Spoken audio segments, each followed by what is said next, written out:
Animals have often played a part in biblical stories, beginning with the creation of all living things. After Noah built the ark, he invited 2 of each kind of creature to come aboard. Some animals in various stories have met with an untimely end, as sacrifices for one reason or another. Remember the poor fatted calf killed to celebrate the prodigal son's return. And there had to be at least one donkey present at the birth of Jesus. But in this gospel story, a little animal has been chosen to be the one who bears Jesus to Jerusalem. A small animal to bear a full-grown man. That is some kind of burden. Bring here a colt, or donkey in some translations, a colt who has never been ridden.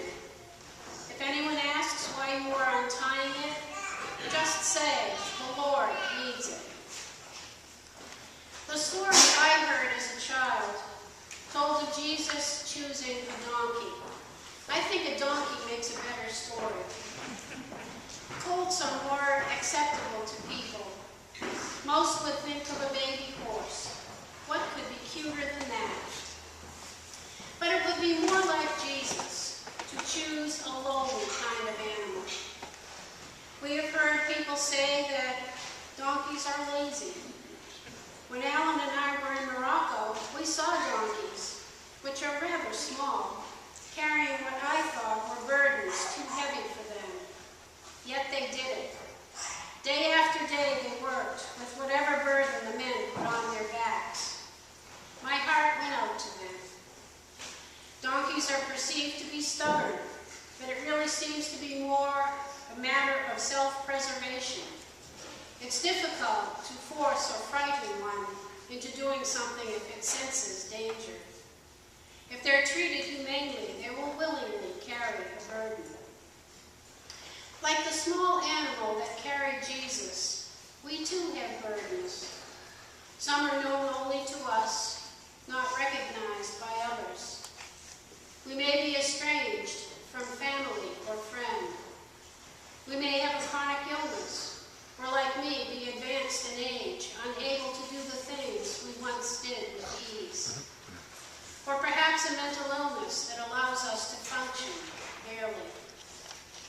Downsizing in some companies or closing of businesses has led to job losses. This has caused financial difficulties, which for many have led to giving up things which were once taken for granted. Foreclosures have led to homelessness. Alan and I did some overnights recently at a shelter set up at St. Christopher's Episcopal Church in Hampstead. We couldn't ask the families how they came to be homeless, but whatever their circumstances, there was a hopefulness and dignity still alive in them. I marveled at the single mother with 4 children, aged 7 months to 9 years. She seemed to look on her plight as more of a challenge than a burden. All the children that we met that week were courteous and affectionate. They bonded with one another, they played games, and they laughed. They were perhaps too young to understand the seriousness of the situation. The donkey that carried Jesus was chosen, especially by him. It was an honor, and she no doubt carried Jesus with pride. We too are chosen, perhaps to carry a burden for a time, or to use our God-given skills and intellect, not for our own glory, but for the good of humankind. The crowds were throwing their cloaks on the road for the donkey to walk on. It was a festive occasion, a triumphant walk.